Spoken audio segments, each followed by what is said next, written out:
जब राष्ट्रगान बज रहा था तब मीराबाई चानू गले में गोल्ड मेडल पहने सिर्फ जनगण मन नहीं सुन रही थी, शायद उन्हें अपनी पूरी जिंदगी सुनाई दे रही थी। इसलिए आंखों से आंसू छलक रहे थे। शायद उन्हें 2016 का रियो ओलंपिक याद आया होगा। पूरे देश को उम्मीद थी, लेकिन उस दिन उनकी एक भी लिफ्ट सफल नहीं हुई। वो प्रतियोगिता से बाहर हो गई। सोशल मीडिया पर उन्हें ट्रोल किया गया, ताने मिले, लोगों ने कहा कि ये नहीं कर पाएगी। इन आंसुओं में खुशी तो होगी, लेकिन मुझे लगता है कि इन आंसुओं में सिर्फ खुशी नहीं थी, उन्हें अपना वो बचपन याद आया होगा। मणिपुर का छोटा सा गांव, जहां घर की फाइनेंशियल कंडीशन उतनी अच्छी नहीं थी, लेकिन कहते हैं कि बचपन में वो इतनी ताकतवर थी, जितनी लकड़ियां उनका बड़ा भाई नहीं उठा पाता था, उतनी वो अकेली उठा लाती थी। तभी परिवार को पहली बार एहसास हुआ कि इस बच्ची में कुछ अलग है। शायद उन्हें वो दिन याद आए होंगे जब ट्रेनिंग के लिए कई किलोमीटर का सफर करना पड़ता था। कई बार ट्रकों से लिफ्ट लेकर स्टेडियम पहुंचना पड़ता था, क्योंकि साधन नहीं थे।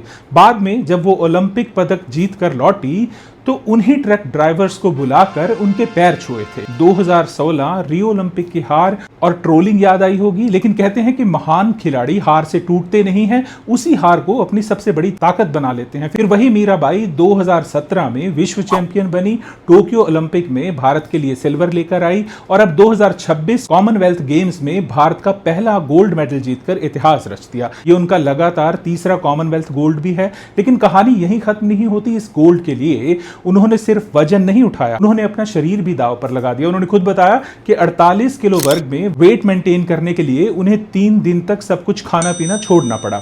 इसलिए जब राष्ट्रगान बज रहा था, शायद उन्हें अपना गांव दिख रहा था, अपना स्ट्रगल दिख रहा था, अपने माँ बाप का संघर्ष दिख रहा था, वो ट्रक दिख रहे थे, रियो की नाकामी दिख रही थी, लोगों की बातें, लोगों की ट्रोलिंग सुनाई दे रही होगी और तिरंगा सबसे ऊपर दिखाई दे रहा होगा। दोस्तों, जिंदगी का सबसे बड़ा सबक यही है, जो इंसान सामने से बहुत शांत, बहुत सीधा और हमेशा मुस्कुराता हुआ दिखता है, जरूरी नहीं कि उसकी जिंदगी भी आसान रही हो। कई बार उस मुस्कान के पीछे सालों की भूख, संघर्ष, नाकामी, बेइज्जती, त्याग और अनगिनत आंसू छिपे होते हैं।